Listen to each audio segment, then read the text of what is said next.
Olá, viajante! Tudo bem? Seja bem-vindo a mais um episódio do Pod Viagem, o melhor podcast de viagens do Brasil. Aqui estamos reunidos, né? Inclusive contando com a participação de Alexandre Ferelli, host e também integrante do Pod Viagem. Alexandre, tudo bem? Tamo junto, mais uma vez. Alegria. E, inclusive, alegria porque eu sei que o Pod Viagem volta a receber um cara fera e quando recebe de novo, ou pelo direito até já de poder pedir música e tudo mais, já é prata da casa, conhecido e amigo de longa data de você e de tantos parceiros aqui, hein? Rapaz, fera. Ah, é? Eu acho que você dimensionou de maneira baixa. Férias é uma lenda, meu. Isso é uma lenda, cara, uma lenda.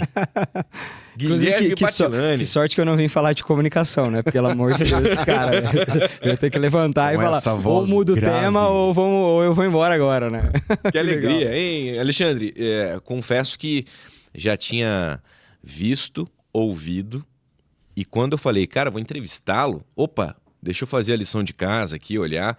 E que alegria, Batilani, estar com você aqui, poder te conhecer. E de tanto conhecimento, conteúdo que você produziu e tal, e histórias para contar. E acho que essa conversa aqui, essa mesa é muito legal justamente para isso. Obrigado, bacana cara. de ter aqui. Uma honra estar aqui, cara. Uma honra estar aqui. E espero que a gente agregue bastante pra galera aí que assiste.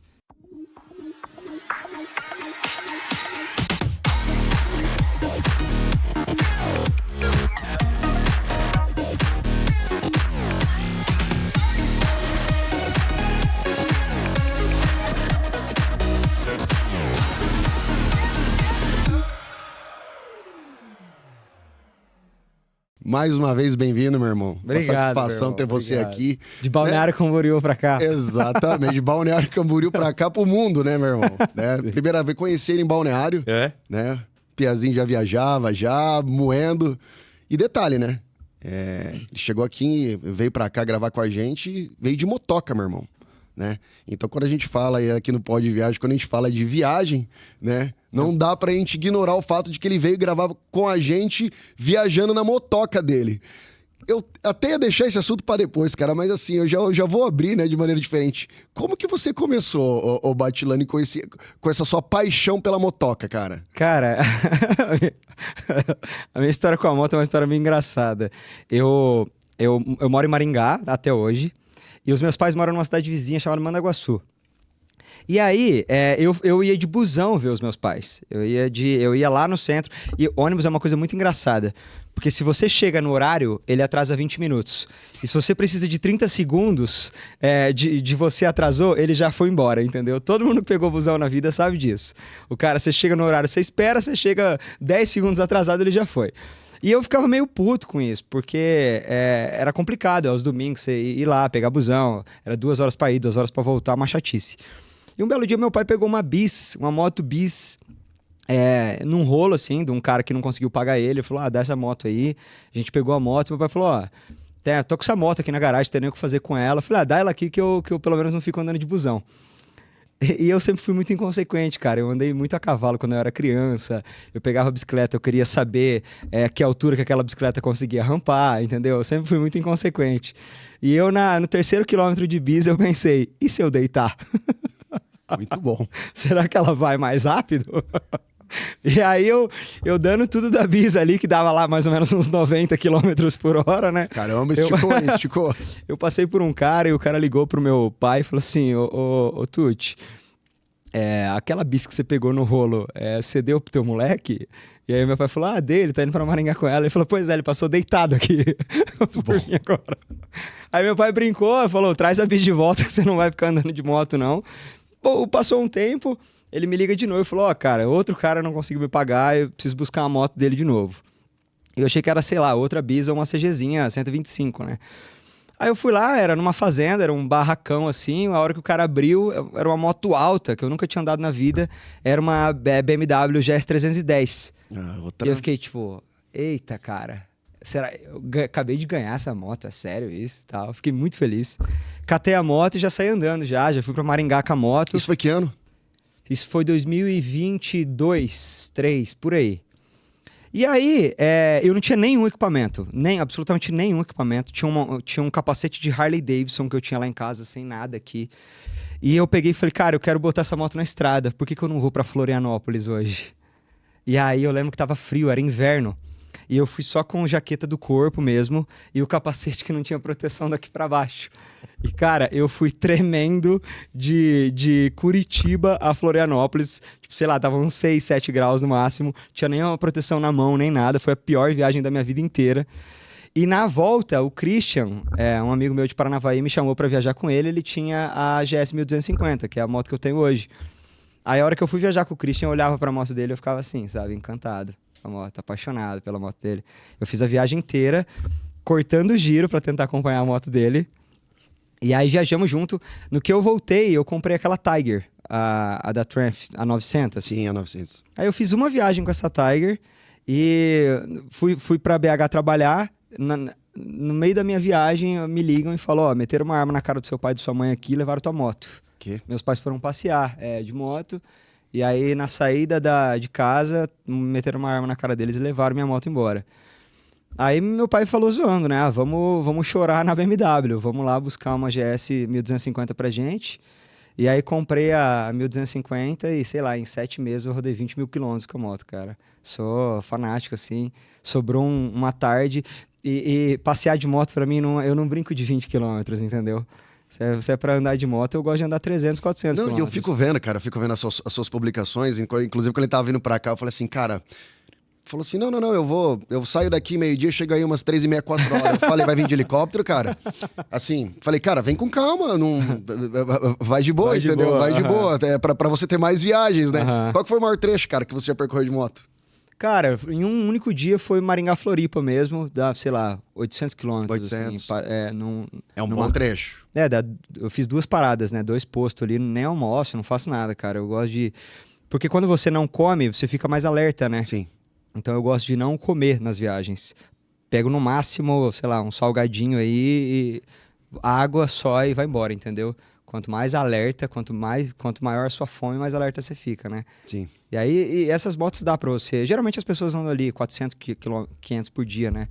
Mas eu já gosto de ir mais longe já. Eu gosto de torar o pau. E gosto de chegar logo também. Eu percebi. Eu percebi. Massa, cara, massa. E de viajar, Batilani, por exemplo, já que você falou e rodou 20 mil quilômetros aí em questão de meses... se vai viajar, a moto é a primeira opção ou depende muito do destino? Ah, não, até vai um avião ali e tal, como é que é? Cara, eu fiz, em 3 anos, eu fiz mais de 100 voos de avião, né? Depende muito para onde você vai, porque a moto é complicado porque ela é muito visada para roubo, né? Então, São Paulo e Rio, por exemplo, que são destinos que eu gosto. Eu praticamente moro em São Paulo também. Eu não posso ir de moto para São Paulo. Porque, pô, cabelo raspado e bigode também tá pedindo pra tomar um tiro, né? O tá estereótipo, pedindo, o imã. do PM, exatamente. E aí, não tem lógica eu ir com essa moto pra São Paulo, porque vão me roubar. O que eu mais uso é o avião mesmo, porque eu viajo longe, né? Mas aí, quando a viagem é pessoal, ou eu trabalho com gente que eu já conheço, ou outros trabalhos que as pessoas não são obrigadas a comprar a minha passagem aérea, eu já prefiro ir de moto, entendeu? Ô, Batilani, eu vou fazer uma pergunta só pra te cutucar aqui, cara. Foi sorte você ganhar essa moto aí? Também, com certeza. Cara, tem uma história legal que eu vivi de moto. Em 2021, eu era professor de cursinho. E eu ganhava ali uns R$1.500 por mês trabalhando. Eu estava começando a carreira, dava aula em 2 colégios só. A aula de sociologia não enche nada no negócio, né? E eu tinha um vizinho no meu prédio que ele tinha uma Harley 883 Iron. E ela era bege e preta. E aí, eu, ganhando a fortuna que eu ganhava, os meus R$1.000 e poucos por mês, eu me habituei a toda vez que eu descia na garagem do prédio, eu ia lá na moto do cara, e eu ficava fazendo um carinho na moto do cara e falando assim, eu vou ter você ainda, cara. Eu vou ter você ainda, não tinha nenhum plano, fazia a menor ideia como que eu ia fazer isso. Eu tenho esse vídeo, inclusive. Mas você sabia o objetivo que você ia alcançar. Eu sabia que eu ia crescer na vida, cara. Só sabia. Sim. Aquela conversa do dia que a gente se conheceu, né? Sim. Quer que eu conte essa história? Conta, depois você deu conta, legal. Eu vou ter da Harley, história legal. Eu passei um ano, cara, e toda vez que eu via esse vizinho, eu falava, cara, eu vou comprar sua moto ainda. Aí ele, compra agora. Agora não. Com os meus R$200 na conta, né? Assim, 2 mil anos aí. Eu vou comprar tua moto ainda e tal. Aí estourei na internet, comecei a ganhar dinheiro. Batilani, a internet foi 2021, né? Eu comecei a passar vergonha em 2021. 21, e Aí daí... em 2022... 22 você estourou. Começou a dar certo, exatamente, Cara, eu lembro. Fiquei 1 ano passando vergonha, cara. 1 ano de tristeza ali. Então, eu já gravava vídeo, né? Quando eu olhava a moto do cara. Aí, um belo dia, cara, eu fui numa loja comprar roupa. E no meio da loja, tinha uma Iron linda, mais bonita do que a do meu vizinho, bege e preta também. Tipo, a mesma moto, só que os equipamentos dela eram bem mais legais. Aí eu cheguei e falei, pô, eu fiquei interessado nas roupas de vocês, mas essa moto, ela tá à venda? E aí o vendedor falou, não. Eu falei, quem que é o dono da moto? Ele falou, o dono da loja. Então liga pro dono da loja, fala pra ele que eu vou levar a moto dele embora. E o cara era meio roleiro mesmo, gostava do comércio, né? Gosta de fazer negócio. Gosta de fazer negócio, eu liguei pro cara, falei, cara, eu vou comprar umas roupas aqui, mas eu vou levar tua moto embora também e tal. Fala o preço da tua moto. Cara, o que ele me falasse eu ia levar, velho. Não era pela moto mais, entendeu? Era pra eu falar pra mim que deu certo. Sim, sim. E aí ele falou o preço da moto, falei, tá bom, passa aqui que eu vou te mandar o Pix agora. Levei as roupas e a moto embora, cara, ali na loja. Já foi de moto, né? Já fui de moto embora. A moto é muito massa, cara. Mas essa... Aí, pô, esse momento foi um dos momentos mais legais da minha vida, assim, velho. Porque eu gritava muito dentro da Harley, dentro do capacete, assim, sabe? Eu gritava muito. Você tem alguns objetivos assim, você deu um check em um, tá ligado? Assim, menos um, entendeu? Check. Porra, eu gritava muito. Deve ser muito engraçado pra galera que viu um idiota gritando dentro de um capacete numa moto, cara. Eu chorava, gritava, dava soco na moto assim. Consegui. Aí fui engraçado esse dia. Eu fui na moto do vizinho e deixei a minha do lado dele, sabe? Lá na garagem. Nem era minha vaga. Eu só queria que ele visse que eu comprei a moto, entendeu? Só queria que ele visse que isso aconteceu. Essa história do dia que a gente se conheceu foi muito boa, porque foi divisor de águas na minha vida também. A gente tava em Balneário passando o final de ano com os meninos. E, pô, aquela viagem low cost total, né? Aquela viagem de R$400, você tem que fazer tudo. E aí a gente tava no apartamento e de repente chegou o Alexandre e o Guilherme só. O Guilherme e mais eu acho que né? E o Rafa. O Rafa, os 3. E a gente começou a conversar tudo mais. Eu tava conversando com 2 meninas na sala e quando eles chegaram, uma delas falaram, é ele? E era do Guilherme, né? Uhum. Aí eu falei, é ele o quê? Eu meio territorialista que sou, né? Tipo, quem que é ele? Quem que é ele? E aí, ele é um cirurgião famoso e tudo mais. Tá? Eu falei, pô, legal, vou lá fazer amizade com os meninos, então. Aí eu lembro que eu cheguei até no Guilherme, tudo bem, querido, você faz o quê mesmo? Fingindo que não conhecia o cara, né? Ele, eu sou o Guilherme, eu também sou o Guilherme. E a gente começou a conversar, eu falei, e ele, eu sou médico, eu tenho um monte de amigo médico. Comecei a falar uns bagulho bizarro. Aí a gente começou a conversar e o Guilherme foi pra sacada, né? No que esse Guilherme foi pra sacada, ele adora essa história, ele fica todo feliz quando eu conto essa história. Você conversou com o Marangoni. Sim, porque o Marangoni que tinha me chamado. Que tinha chamado a galera. Tinha chamado que a gente tava descendo lá pra Garopaba. E falou, passa em Balneário. A gente ficou em Balneário uns dias e a gente se encontrou lá. E aí o Alexandre falou pro Marangoni, pô, o Guilherme tá tirando 300 conto por mês. E, cara, a minha história é uma história... Eu sou de uma cidade de 15 mil habitantes. Os meus pais são pessoas simples. A minha criação foi no sítio.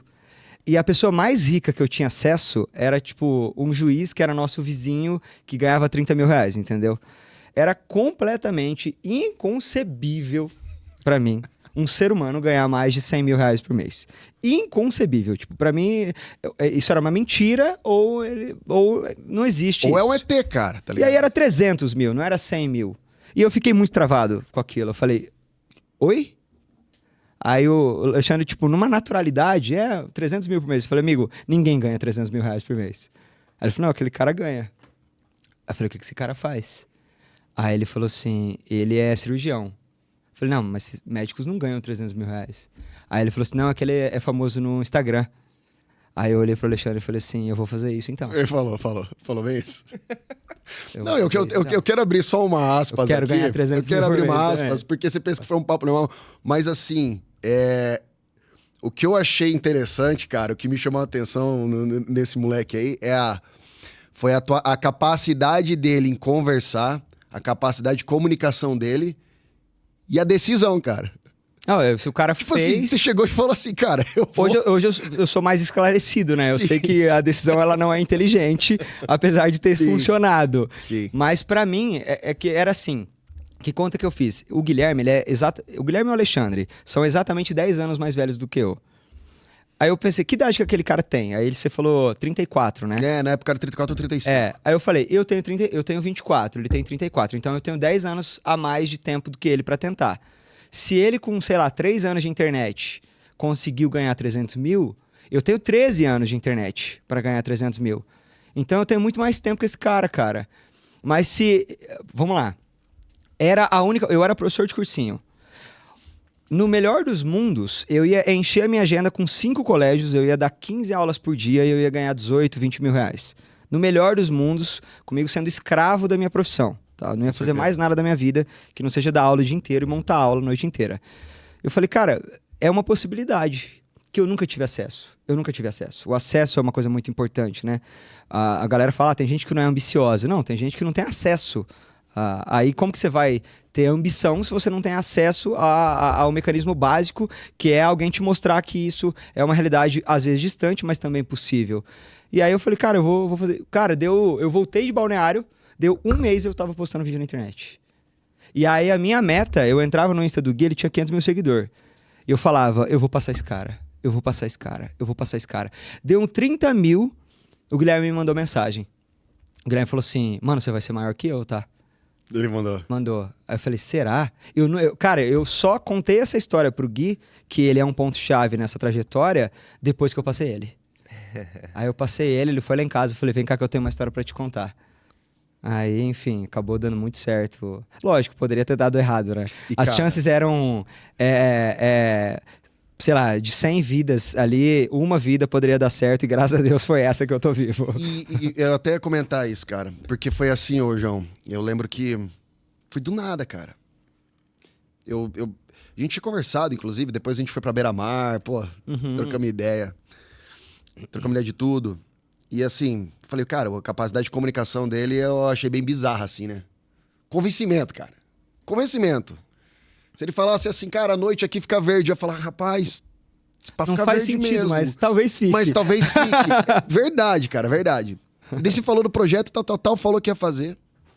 Aí, cara, sei lá, eu me lembro que foi questão de, assim, 1 ano, talvez, que você falou que foi 22, né? A gente se conheceu bem no Réveillon ali, quase de 20 pra 21. Isso. 2021 passou. Do nada, pá, 100 e poucos mil. Eu falei, louco, cara. Do nada, pá, 200. Do nada, 300. Do nada, 500. Daqui a pouco, 1 milhão. Então, assim, cara, foi exponencial. Entendeu? Então, a tua mensagem, ela atingiu muitas pessoas. E eu acho muito interessante, né, que você fala ali, eu poderia ter 100 vidas, nenhuma daria certo. Eu acho que não. Eu acho que talvez fosse mais. Mas o fato é que agora, né, você fala muito a respeito das oportunidades, da sorte e da meritocracia como se fosse algo que, né, você... Vai de encontro, né? Vai de encontro. Com a né? sorte. Então eu acho que assim, né, você chegou e foi atrás, né? Você estabeleceu um objetivo e você teve todos os outros fatores que te condicionaram a alcançar, né? Olhando obviamente esse número não existe, né? Mas uma análise feita por mim, eu diria 80-20, 80 sorte. Sim. 20% agressividade, tentativa, e vamos de novo, e 80% sorte. Porque é muito pouco incomum a gente olhar aquilo que não faz parte do nosso campo de visão, né? O que é o nosso campo de visão? Acordar cedo, trabalhar, gravar outro vídeo, passar vergonha, as pessoas zoarem você, gravar outro vídeo. Esse é nosso campo de visão. Agora, é difícil a pessoa olhar que lá nos Estados Unidos, um cara chamado Joe Rogan teve uma ideia de criar uma coisa numa mesa em que ele conversava naturalmente com pessoas, com celebridades, sobre assuntos comuns. Aí, um cara chamado Igor e tinha um amigo chamado Monark falaram, vamos trazer isso aqui pro Brasil. Aqui em Curitiba começou, inclusive. Sim. Aí, esse programa começou a dar certo, eles foram para São Paulo, as coisas começaram a acontecer, e o podcast virou uma febre nacional. E, concomitante, veio uma epidemia global que fez as pessoas ficarem o dia inteiro na internet. E aí eu perdi, né, entre aspas, essa onda gigantesca, esse tsunami, e eu fui pegar ele no final, quando a onda já tinha passado, que foi quando eu viralizei no meu primeiro podcast, já era 2022 praticamente. Final de 21 foi meu primeiro podcast. Então, se não existisse esse contexto, provavelmente eu estava dando aula em cursinho. E percebam, tem uma frase muito boa que eu gosto, do Andar do Bêbado, que ele fala assim, o acaso, ele é mais... A frase é muito mais chique do que essa. Mas ele fala, o acaso, ele é mais pesado do que a causalidade no relatório final das coisas. Então, por mais que eu seja uma pessoa muito disciplinada e trabalhadora, o contexto do podcast, o contexto pandêmico fez o Guilherme Batilani dar certo na internet. Se não existisse esse contexto, eu estaria trabalhando com comunicação? Provavelmente, mas não com 1.300.000 seguidores no Instagram, entendeu? Esse é meu ponto. Cada vez sobe mais, né? Sobe, cara. E cada vez sobe mais. Agora, ô Batilani, de aspecto e aspiração pessoal, profissional, enfim, os números falam por si só, muitas vezes dispensando apresentações e tal. Mas e aí? Onde você quer chegar? Onde você almeja chegar? Tem algum lugar, espaço? Cara, eu vou te fazer uma provocação, aproveitando esse podcast para isso. Eu acho que os números não falam por si só. É mesmo? Acho que não. Eu acho que os números refletem mais o acaso do que a competência. Inclusive, quanto mais competente eu fico, quanto mais eu estudo, o meu engajamento é menor. Entendeu? Quanto mais aprofundado... Isso é muito louco. O meu sócio fala isso. Ele fala, quanto mais profundo é a sua ideia, menos compreensivo você vai ser. Porque para as pessoas te compreenderem, ela tem que ter um fundamento básico de conhecimento. Vai ficando mais restrito. Vai ficando a mais sua linha, a linha de você, para você entender, né? Uhum. Vai ficando mais... É muito comum a gente, João, isso é muito enraizado no Ocidente, cara. É muito enraizado. A frase, os números falam por si só, ou ele tem sucesso, olha os números dele. Uhum. Mas isso não reflete o quanto o seu trabalho é bom. Entendeu? As melhores músicas construídas, por exemplo, o Toquinho é menos conhecido ou menos escutado do que o Zé Felipe. E nada contra o Zé Felipe, me parece uma pessoa muito boa. Mas quem escuta Toquinho e entende o básico de música, fala, cara, isso aqui é muito acima da média. E como é acima da média, é pouco compreensivo. Então, eu acho que não, os números não falam por si só. Uhum. A minha vontade é criar uma comunidade de pessoas que gostem de ler, mas livros que quase ninguém tá afim de ler. Porque os livros comerciais, eles fazem muito sucesso. São livros fáceis de ler, né, cara? Eu não tô falando mal, porque o meu é comercial, entendeu? Meu livro, Comunicação de Milhões, ele é comercial, porque eu sei que o meu público quer entender. E ele quer ter um prazer na leitura. Então é aquele livro que você, cara, em 10 minutos você lê 6 páginas, entendeu? Eu quero que as pessoas peguem livros chatos, de gente respeitada mesmo, senta e lê e fala, caraca, isso não tem nada a ver com o que eu aprendi a vida inteira. Entendeu? Ainda que o meu engajamento diminua, ainda que o meu dinheiro na conta diminua, são coisas que realmente não são tão importantes para mim quanto o movimento que eu quero gerar em relação a isso, entendeu? De transformação, de gerar Exatamente. todo esse aspecto, né? Eu sou muito fã, cara, é curioso isso, eu sou muito fã do Rafinha Bastos. Uhum. Há muito tempo, sempre acompanho o Rafinha. E tem um documentário muito legal que ele fala sobre a ida dele para Nova York, porque, cara, acho que as pessoas não entendem o que o Rafinha Bastos está fazendo para o país. É bizarro. As pessoas não entendem isso, cara. É bizarro. Eu não sei se você tem que entender muito sobre stand-up, universo, mas enfim, basicamente, o Rafinha fez o high school ou universidade lá nos Estados Unidos e ele trouxe o conceito de stand-up pro Brasil. Só existe stand-up no Brasil por causa do Rafinha Bastos, Gentili e companhia, tá? Então ele já fez um movimento revolucionário aqui no Brasil. A vida dele ficou meio pacata, ele falou, cara, eu vou para os Estados Unidos começar o meu trabalho lá. Aí é muito louco. E ele não foi carteirando nos lugares. Ele foi falando, tudo bem, eu sou latino-americano, sou lá do Brasil, eu queria me apresentar aqui. Em inglês mesmo, eu faço inglês. E os caras, quanto que você cobra? Vê $150 aí, cara, tá bom pra mim. E ele alugou um apartamento, tipo, comum, uma vida completamente comum, e as pessoas foram descobrindo que ele era uma lenda aqui no Brasil. Ô, Batilani, ele começou em Nova York ou foi em Orlando? Acho que Nova York. Nova York, né? Nova York, que é até ele que alcançar Meca, né? o palco lá, né? Não, hoje ele apresenta em lugares hoje que o Robbie Williams apresentava. Tipo, ele tá na meca do stand-up global hoje. E não é falado, isso que eu fico meio puto, né? Por Mas, quê, enfim, né? Você sabe por que não é falado, né? Não tá na mídia por isso, né? Exato. Nesse documentário ele fala assim, cara, o meu filho não entende, porque eu era um homem rico no Brasil. E eu fechava teatros e eu ganhava tipo R$100 mil numa noite de teatro. Aqui eu ganho R$1.000 e não paga meus custos de vida. Só que ele fala, daqui 15 anos eu quero que as pessoas lembrem o que eu tô fazendo. E eu tô muito nessa pegada, cara. Eu tô sendo, até onde eu sei, provavelmente tem gente fazendo isso, mas não são tão conhecidas, infelizmente. Que eu sou o primeiro brasileiro que está falando sobre os eventos de sorte e acaso sobre o sucesso com tanta veemência, assim. Sabe? Porque é um discurso que ele não vende. É muito mais legal você contratar um palestrante que vai falar, acredite nos seus sonhos, você tem que ir atrás, você pode chegar onde você quiser, e a vida tal, e trabalhe enquanto eles dormem. Isso vende muito, cara. Porque no final do evento, inclusive se você comprar mentoria por 30 mil reais, você vai chegar lá. Você vai chegar lá. E aí todo mundo, uau, vamos, caralho, eu vou chegar lá, vamos. O meu discurso de, cara, você vai depender muito mais do acaso do que você imagina, ele não vende. Só que daqui 15 anos eu quero que as pessoas lembrem disso. Do primeiro cara que... Não é que tô indo contra coach. Faz 15 anos que a gente tá com esse discursinho de que todo mundo pode chegar onde quiser, né? Eu quero ser o primeiro cara, pelo menos conhecido, que falou, cara, não é bem assim não. Se você melhorar e evoluir, tá bom pra caralho. Tá muito bom. Ah, mas eu quero ser o número 1. Amigo, talvez não, hein? Talvez... Vamos alinhar expectativa e realidade? Porque vocês sabem que a nossa felicidade... ela é principalmente o resultado das nossas expectativas. Eu tenho uma história muito boa com um amigo de infância, que essa história, ela é em fins mais didáticos possíveis. Um amigo de infância passou no vestibular da UEL, ganhou um carro do pai e ficou triste. Porque não era o carro que ele queria. Aí você fala, white people problem. Não é, cara. Todo santo dia, independente da tua classe econômica, as pessoas se frustram porque as expectativas eram altas demais.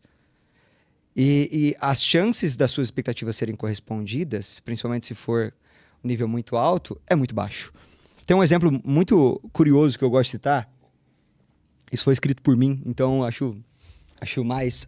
Batilani 2025? Batilani 2025. Acho mais pessoal. Eu escrevi um artigo que falava sobre a queda de aviação comercial e o que ela tinha a ver com as nossas vidas. Eu basicamente gosto de estudar o que casos de sucesso extremo, não é sucesso comum. Ah, passou num concurso legal. Isso é um sucesso, mas não é um sucesso extremo. Vamos lá, vou perguntar para você, João. O que você acha que todo caso de sucesso extremo tem em comum para você reduzir em uma palavra, assim? O que você reduziria? Já que você, inclusive, comentou sorte ou acaso. Perfeito.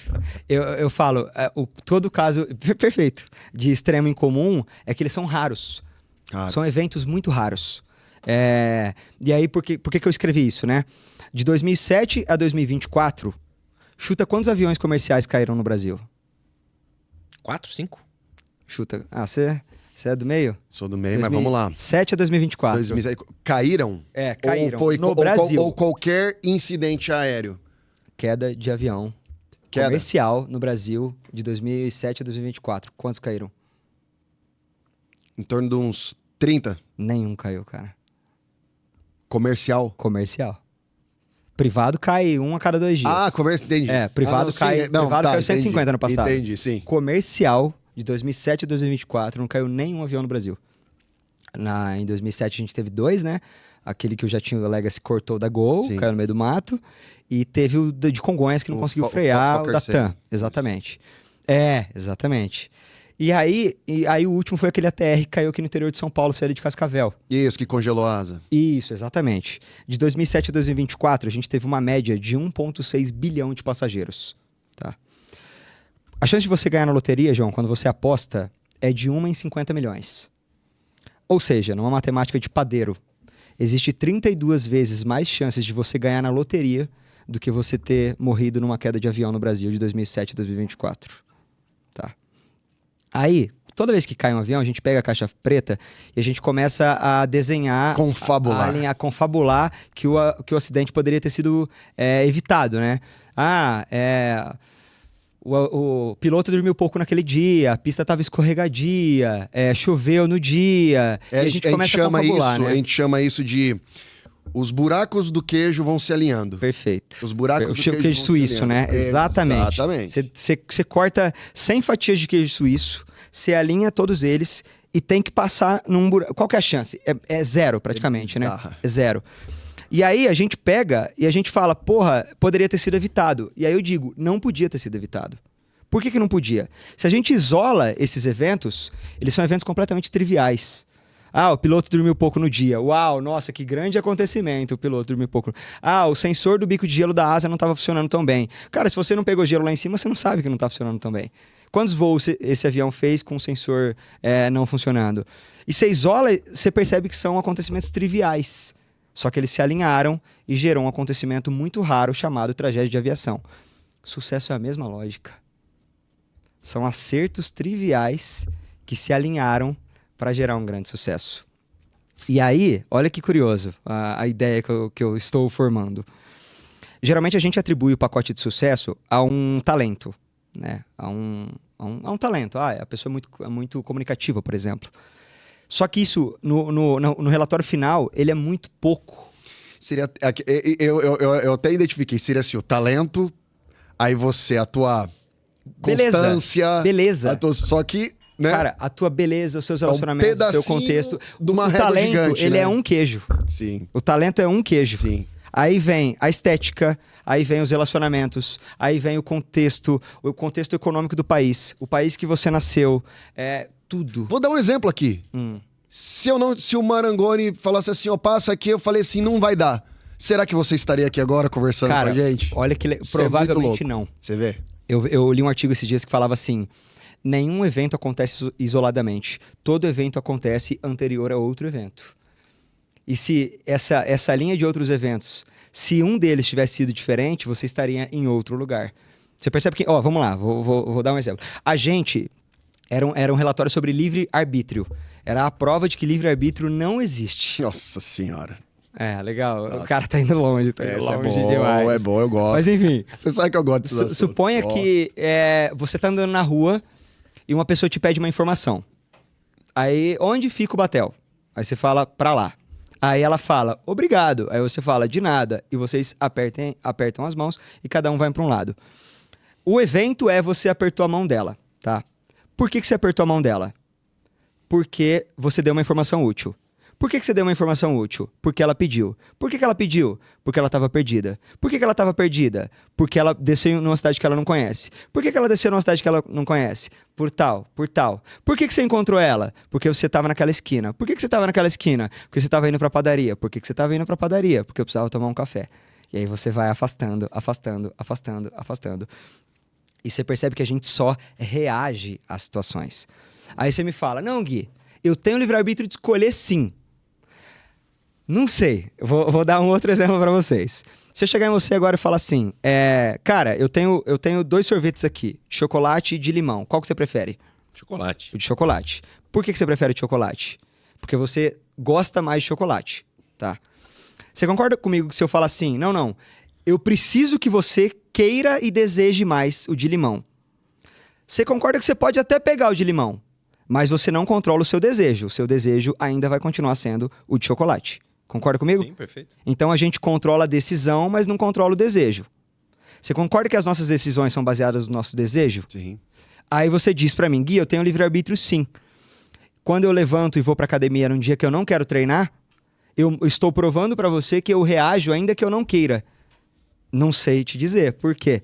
Porque o seu desejo por ficar gostoso é maior do que o seu desejo por ficar em casa. No fundo, existe ainda uma motivação. Sobre desejo. Sim. E como a gente não escolhe os nossos desejos, você, por exemplo, você encontra uma menina muito especial, muito bacana, de família e tudo mais. Aí você começa a namorar essa menina. E por algum motivo fisiológico, que a gente não tem controle, da teoria, da hipótese da hipocompatibilidade, por exemplo, você não se apaixonou por essa menina, você não consegue sentir vontade de ficar com ela. Você controla isso? E aí o que te resta? Te resta terminar com essa menina, apesar das decisões alinhadas parecerem as mais inteligentes possíveis. A gente controla... Aí vamos lá.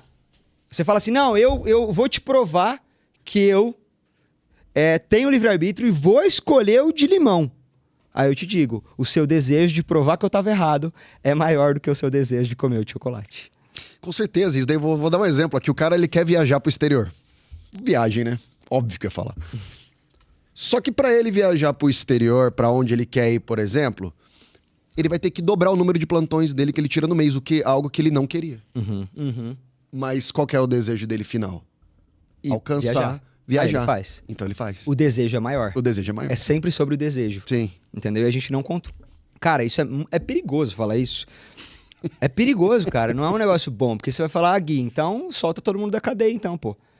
O cara ficou com o desejo de roubar alguém, foi lá, roubou. Não é simples assim. Esse relatório, ele fala basicamente o seguinte. É importante a gente entender, para a gente não se autocobrar demais, que o livre-arbítrio não existe, mas a gente tem que agir como se ele existisse. A mesma lógica que eu falo nas palestras sobre a sorte. A sorte existe e é muito importante você ter consciência disso para você não se frustrar quando as coisas não saírem como você planejou.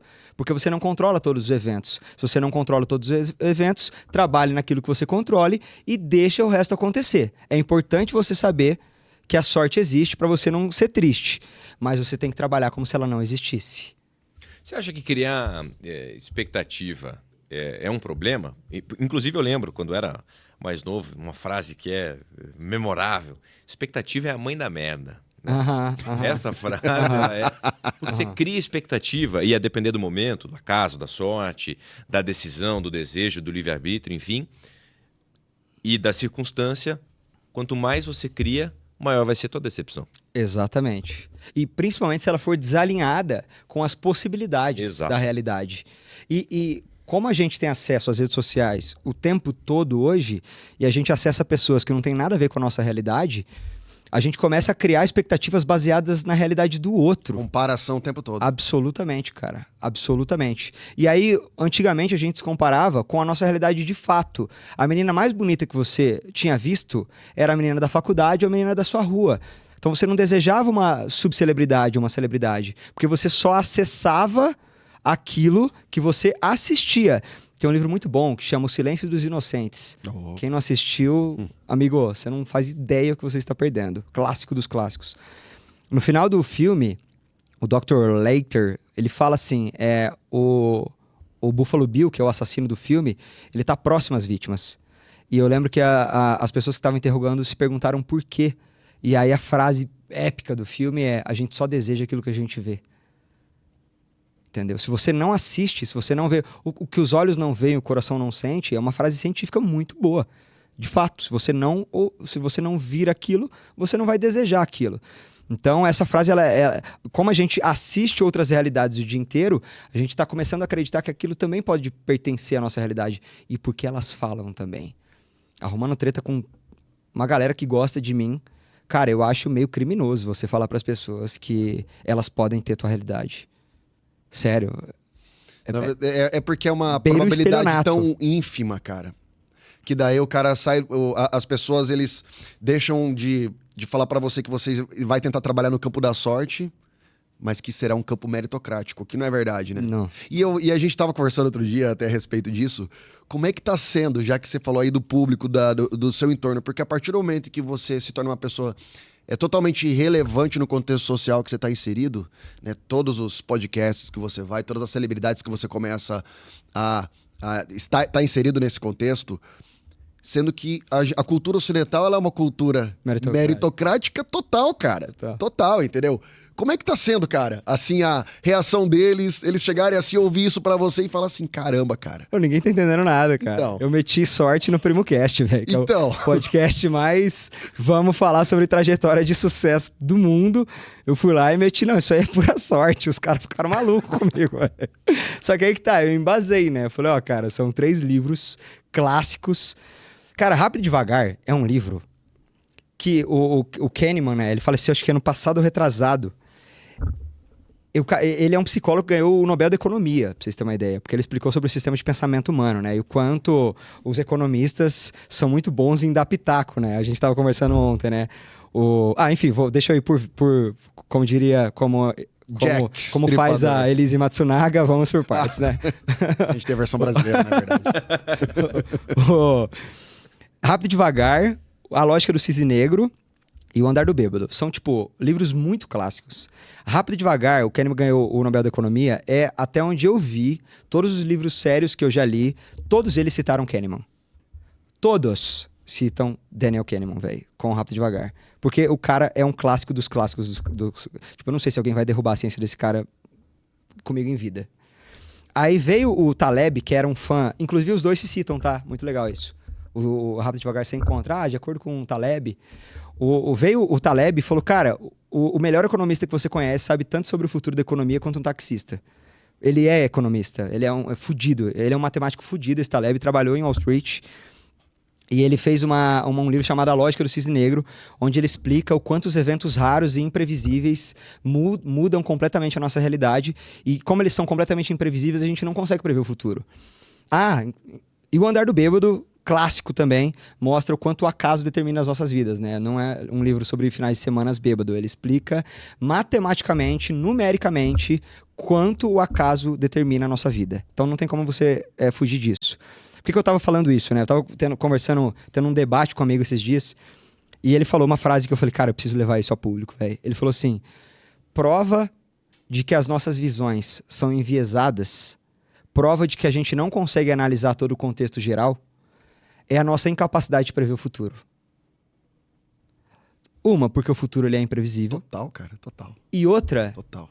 Porque, vamos lá, eu sou um analista de futebol. Futebol é o esporte mais imprevisível do planeta, por isso que ele é o mais apaixonante. Então me determina quem que vai ser o campeão brasileiro. Vai ganhar, cara, fala aí quem vai Fala aí agora. Não dá. Eu tenho uma leitura maravilhosa sobre mulheres. Aí você começa a namorar uma menina, dá 2 meses, ela mete o pé no seu rabo. Você fica, não sabia. Pois é, você é incapaz de analisar o contexto como um todo, cara. Todo contexto que você analisa é baseado no seu rabo, entendeu? É baseado na sua própria informação e naquilo que você é capaz de analisar. Por isso que eu não tenho raiva das pessoas que falam é só você tentar. Elas não leram os livros que eu li.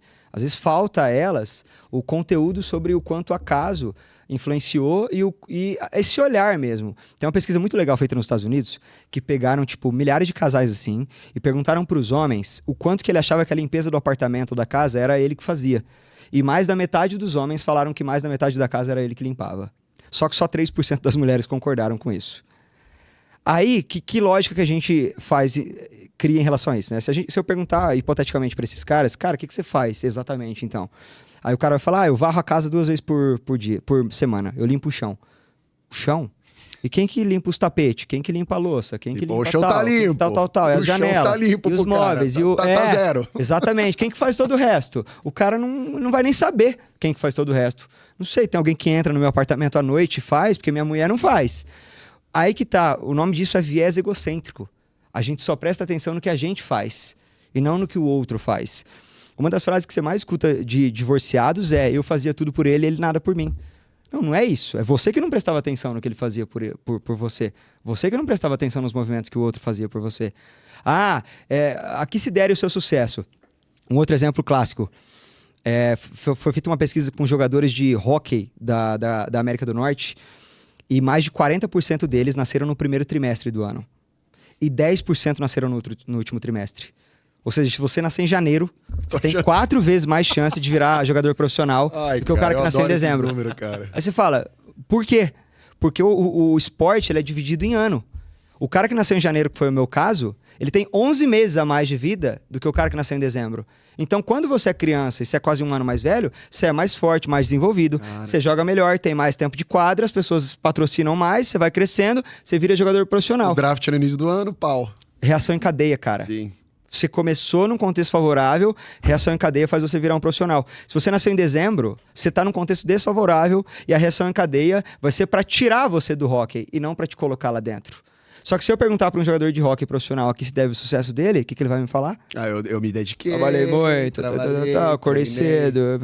Não, amigo, também. Não tô negando. É uma das partes. É uma fatia do queijo. Outra fatia é você ter nascido em janeiro, por exemplo. Você sabia disso? Aí o cara... Não, nada a ver, pelo amor de Deus. Meu sucesso se deve unicamente ao meu trabalho. Não, amigo. Se você tivesse nascido no Brasil, provavelmente você não jogaria hóquei. Então, o lugar que você nasceu, o contexto familiar, todo o outro contexto... Eu tô dando esse exemplo muito em palestra. Cara, se tua mãe fumou cigarro ou crack na tua gestação, você tá fudido, velho. E foi uma escolha sua? Você decidiu isso? Você nascer preto num país racista é uma decisão sua? Você vai jogar no hard, irmão. Não tem boca. Você nascer... Seu pai é um traficante numa favela, você vai jogar no hard. Você escolheu ser filho de traficante? Você não escolheu. Então, boa parte do contexto da nossa realidade não são escolhas. São reações... ponto número 1, no dia do nosso nascimento não tem nenhuma escolha, e o resto da vida é tudo reação em cadeia. Isso daí seria basicamente, me corrija se eu estiver enganado, me veio o nome, a teoria malthusiana? Explica ela. Que é a teoria malthusiana, que você é fruto do meio que você... Não, que você é fruto do meio em que você... em que você vive, né? Você é média também, depois tem outra teoria que você é média das 7 pessoas que você também mais convive. Então todo o teu entorno vai interferir, né? Vai. Você reage. A gente não age, a gente reage, tá? Tanto que todo neurocientista sério sabe e fala. Tem um cara muito bom chamado Robert Sapolsky. Cara, esse cara traz a neurociência pro ocidente, assim. Ele é muito bom. Ele fala que o maior fator mudança comportamental é uma coisa chamada ambiente. Ambiente. Tem uma história muito curiosa nos Estados Unidos. Os soldados estavam numa guerra do Vietnã e 35% estavam viciados em heroína. Uau, por que será, né? No que eles desceram pra cá quando acabou a guerra, 5% só continuou usando. Outros 30% pararam. Caramba. Tipo, de um dia pro outro. Ou seja, o fator que fazia você usar droga era o seu ambiente, era o seu contexto. As pessoas me perguntam como que faz pra ler mais. Cara, você entra no meu apartamento, tem livro em todos os cômodos. Todos os cômodos tem livro. Porque eu bato o olho no livro, já vem o peso na consciência, já deito, já começo a ler. Eu vou pra sacada, dou uma olhada no Parque do Ingá, lindo, tem um livro aqui do lado, já cato, já vou ler. Ah, eu quero treinar mais. Então você pega e você se matricula na academia mais perto da tua casa. Você não vai atravessar a cidade pra treinar. Porque o dia que chover, vai ter congestionamento, você fala, não vale a pena 1 hora de trânsito pra eu treinar. Você não vai treinar. Agora, um aspecto que eu queria te ouvir também é dentro desse rolê de viagem, desse espelho. Porque já que somos influenciados o tempo todo, e principalmente a partir das viagens ou das experiências que os outros têm com relação à viagem, muito da decisão que vamos tomar ao decidir determinado destino turístico está a partir da experiência do outro e que a gente também se vê naquilo, querendo ter aquela experiência... Porque no fim aquilo ali não é só nosso, né? Muito boa pergunta, cara. Eu até esqueci o nome do autor. Meu sócio me apresentaram esse ator e os sócios até brincaram. Lê o livro desse cara porque ninguém leu. Tipo, o cara é um francês famoso que ninguém conhece, mas ele fala, os nossos desejos não são nossos. Os nossos desejos são geralmente os desejos das pessoas que são referências pra gente. Por isso que o marketing de influência funciona tão bem. Porque, sei lá, a Virgínia, uma Jade Picon... ela promove desejo nas pessoas que ela nunca pensou que seria um desejo dela. Entendeu? Por exemplo, algumas viagens pra mim que não fazem muito sentido, cara. Deixa eu pensar numa viagem aqui. Cara, desculpa, nada contra, sejam muito felizes. Paris não faz sentido pra mim, cara. Eu nunca fui pra Paris, cara, e eu vou me manter. Desculpa também as pessoas. Não faz sentido eu ir lá ver uma torre. Lógico, é uma cidade histórica, com um contexto histórico maravilhoso. A Revolução Francesa, que ditou toda a regra do Ocidente, foi lá. Mas, cara, geralmente não é isso que as pessoas vão fazer em Paris. As pessoas vão lá tirar foto de casamento debaixo da torre, tá? Se você vai lá pra ver contexto histórico, animal. Se você vai lá pra tirar uma foto com a torre de ferro, pra mim é uma viagem que não faz sentido. Mas por que você está desejando isso se você não conhece a história de Paris? Será? Porque alguém enfiou no seu rabo que a foto mais chique de noivado é debaixo da torre. Então, geralmente, cara, por muitos anos, João, eu achava que o meu pai e o meu avô estavam errados em não querer viajar. Porque eu achava isso coisa de caipira. Eu achava isso coisa de, é que você não sabe, é que você não conhece. Cara, quanto mais eu viajo, mais eu sei que ele tá certo, velho. Porque o meu pai, ele tem pleníssima consciência do que faz ele feliz. Pleníssima consciência do que ele gosta. E você enfiar na cabeça dele que ir pra Mykonos é legal, não vai fazer nenhum sentido. Cara, e eu conheço gente que pensa exatamente como seu pai, e eu entendo totalmente. O cara é feliz, cara. O contexto dele tá resolvido. Cara, eu tenho uma história com um tio meu. Eu tenho um tio que ele é dono de uma pequena construtora na cidade, e uma cidade pequena. E uma grande construtora queria contratar ele para levar ele para Maringá. E o meu tio, ele pesca todos os dias. Todos os dias ele pesca. Todos os dias. Ele vai lá, entrega as coisas de manhã e à tarde bota o barco na água e vai pescar. E aí a construtora ofereceu 4 vezes o que ele ganhava. Porque os caras realmente estavam precisando de um cara como o meu tio. E o meu tio falou assim, eu aceito a proposta com uma condição. Se vocês desviarem o Rio Paraná até Maringá, vocês não vão me tirar daqui, brother, entendeu? Eu prefiro 1000 vezes ganhar o que eu ganho tendo o Rio Paraná e o meu barco ali do lado do que ganhar, sei lá, 60 pau e tá num lugar que o Rio Paraná não está ali do meu lado, entendeu? Isso é consciência verdadeira de autoconhecimento, velho. O que eu gosto, o que é pra mim, o que não é pra mim. entendeu? Agora, se a gente passar o dia inteiro nas redes sociais, consumindo as pessoas, os desejos virão...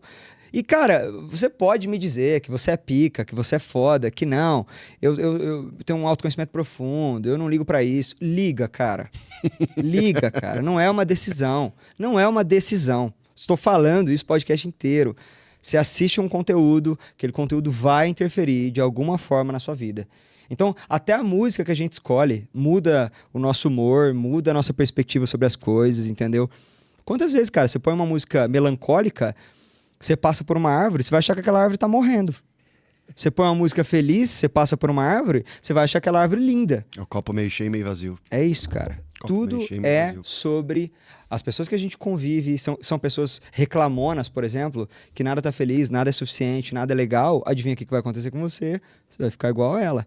São pessoas pra cima, que tudo tá bom, tudo tá legal, vão pra cima, adivinha o que vai acontecer? Você vai ficar igual a ela. Eu tenho uma playlist no meu Spotify chamada Pra Melhorar Meu Dia. Bicho, todo dia de manhã, velho. Você que criou ou pegou de alguém? Eu criei. As músicas que faziam trazer esse espírito legal, eu criei todo santo dia pra melhorar meu dia e o dia já começa legal, entendeu? Porque tudo pra mim, responde ao nosso ambiente. De manhã, o primeiro estímulo, eu tento sempre também coisa positiva de manhã. Que normalmente dito como que vai ser seu dia, né? Com certeza. Você vai reagir o resto do dia de acordo com a sua experiência anterior, né? Tudo é cadeia de experiências anteriores. Então, se vocês conseguir ter uma boa experiência lá no começo, a reação em cadeia vai te ajudar muito. Um aspecto bacana aqui também, Mafra, aproveitando, a gente tá legal, gente? Só pra eu saber. Tá maravilhoso. Tá legal? Pô, você tá de sacanagem. Compartilhando experiências do meio, bom, trabalho com jornalismo, notícias, e muitas vezes aquela notícia que dá audiência não é dentro dessa positividade que a gente, inclusive, compartilhou aqui. Ótimo, a gente é bombardeado o tempo inteiro. Você já começa bom, de cara. manhã. Gostei desse cara. Você começa de manhã ali, liga a TV e fala, nossa, um acidente, nossa, isso, uma tragédia, isso e tal. Então, você já começa o dia com aquela carga negativa e tal, e isso... Cara, vai te influenciar. Não tem como. Ah, não, mas eu no corpo fechado e tal, não sei o quê. E o quanto isso também está presente dentro da rotina, o cotidiano das pessoas e o problema que isso vai ter num efeito cascata e na familiar, né? Olha que curioso, João. O Nicolas Taleb fala isso. Ele fala, quanto mais jornal a gente lê, mais burro a gente fica. Aí a pessoa que lê muito jornal fala negativo. Eu sou muito informado. Eu sei de tudo que está acontecendo no mundo. Então, eu sou muito inteligente. O Taleb fala, a mente humana ela é programada para olhar o acontecimento e não o não acontecimento. Falei isso na última palestra. Você nunca vai ver o William Bonner chegar e falar assim, boa noite a todos. Supondo que na cidade de São Paulo tem exatamente 12 milhões de habitantes, tá? Hoje na cidade de São Paulo, 11 milhões 999 mil e 500... 11 milhões 990 mil e 500 pessoas não tiveram seus celulares roubados. Hoje, na cidade de São Paulo, 11 milhões 999 mil e 900 pessoas não foram assassinadas. No Brasil, esse ano, mais uma vez, nós tivemos 3 milhões e 800 mil voos e nenhum avião caiu. A não notícia, ela não existe. Entendeu? Hoje no Brasil, 50 milhões de veículos saíram às ruas e ninguém morreu, entendeu? É o cara que morreu, o helicóptero que caiu, o avião que caiu, a pessoa assassinada, a pessoa... E aí eu pergunto para as pessoas na plateia, tipo, onde você mora? Aí a pessoa fala, São Paulo. Já foi assaltado? Aí a pessoa, já. Quantas vezes? 2 vezes. Você tem a sensação de que São Paulo é violento, né? Óbvio. E quantas vezes você não foi assaltado? Quantos dias? Você foi assaltado 2 dias da sua vida. Quantos dias você não foi assaltado? Aí a pessoa não sabe, né? Ela tem que pegar a calculadora e calcular quantos dias de vida ela tem e menos 2, né? Então, uma pessoa de 30 anos tem 10 mil dias de vida aí. Então, 9.998 dias, ela não foi assaltada. Ela sabe disso? Não. Ela não sabe disso. Então, como que faz para... E aí eu falo, São Paulo, do ponto de vista numérico absoluto, não em comparação com Tóquio, tá? Os caras são outra espécie, gente. Japonês é outra raça, tá? Os caras são diferentes, não tem o que fazer. Mas São Paulo, Brasil, colônia, essa situação que a gente vive hoje, em números absolutos, São Paulo é uma cidade segura, velho. Seguro. Sim, eu tava analisando os números de Detroit, de Los Angeles, estão bem piores que os números de São Paulo, sabia? Estados Unidos. Cara, assassinato... País da liberdade. São Paulo é seguro, cara. Morre pouca gente. Você sabia que... Isso ninguém sabe. E também pouca gente poderia saber. Sabia que os números de suicídio no mundo são superiores aos números de homicídio? Cara, interessante esse dado, hein? Interessante esse dado, né? Interessante. E, inclusive, pouco Contando se guerra, fala, tá? né? Contando guerra. Pode contar guerra. Não, é porque não pode, né? Você não pode, senão você gera estímulo, né? Em cadeia e tal. Mas os números de suicídio ele é mais alto que o número de homicídio. E se você pegar alguns números, por exemplo, a chance de você morrer por um raio, por exemplo, ela é muito mais provável do que você morrer assassinado, por exemplo. Entendeu? Só que você tem mais medo de morrer assassinado por um raio. Assassinado. Porque o que aparece, né, no jornal? O cara assassinado ou o cara que morreu numa cerca na fazenda? Por um raio, entendeu? E sabia que uma vez eu li a respeito do... Por que o ser humano ele gosta de acompanhar a notícia da desgraça? Por quê? Estudos, e eu não me lembro, eu já li isso há muito tempo. Foi assim, ô Batilani. Estudos apontam que, de acordo com o nosso ciclo evolutivo, desde lá do Neandertal, Homo erectus, tal, disse que o ser humano, como a gente tem um aspecto primitivo de sobrevivência, primeiramente de tudo, então tudo que a gente sabe que pode nos ameaçar a nossa vida, ameaçar a minha integridade física, ameaçar o meu entorno, o meu cérebro, ele já... A atenção 10 vezes maior. A atenção 10 vezes maior. Total. Independente se o avião caiu. Aquilo ali é algo que, já na minha cabeça, eu vou falar assim... Vai cair comigo. Cara, pode cair comigo, então eu vou prestar atenção na notícia. Porque é um instinto de sobrevivência. Completamente. E outra, aí é uma reação em cadeia em relação a dinheiro. Todo mundo tá no jogo do dinheiro. Você faz uma notícia que chama atenção, as pessoas assistem mais. As pessoas que assistem mais, geram mais audiência. Mais audiência, mais patrocinador. Mais patrocinador, mais dinheiro. Então, eu faço o Morning Show da Jovem Pan, né? E é muito comum, o Marinho é meu irmão, mas é muito comum ele terminar as notícias meio que num ponto de vista meio negativo. Ah, o Brasil, pelo amor de Deus, o Brasil é uma piada. Ah, não dá pra estacionar teu carro mais na rua e tal. Eu sempre fico, Marinho, sério? Esses dias roubaram os pneus de um carro no estacionamento do shopping.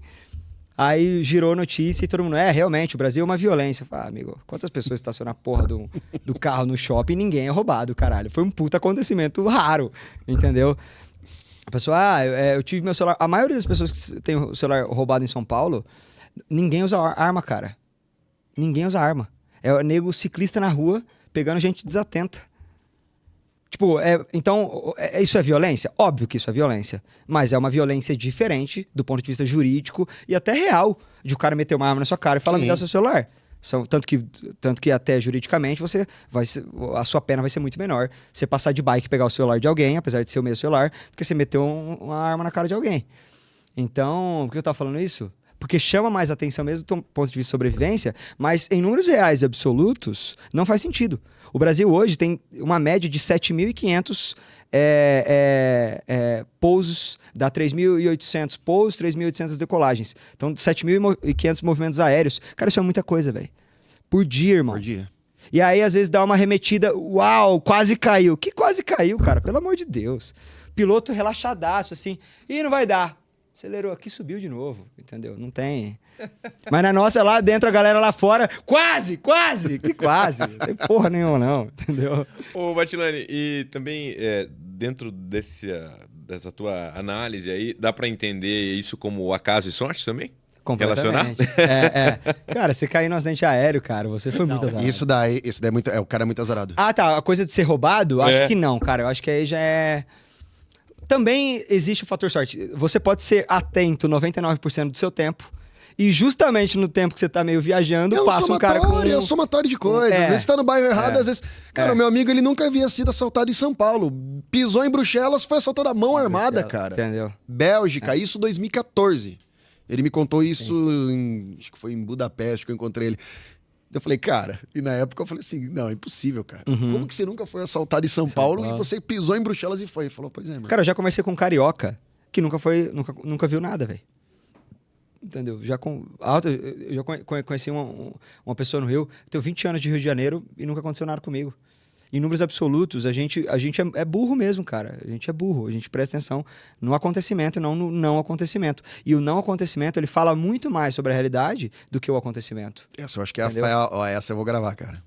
Essa né? é o não acontecimento, cara. Ele é muito Porque ele é muito a maior superior. porcentagem, né, cara, de tudo. Ele é muito superior ao acontecimento. O acontecimento geralmente são eventos raros. Mas lógico, se você andar com seu celular na mão agarrado mesmo, botar no bolso, ficar andando igual um psicopata procurando uma vítima, você não vai ser roubado, muito provavelmente, cara. Porque o assaltante, a lógica operacional do assaltante é mínimo esforço e mínimo risco. Tá?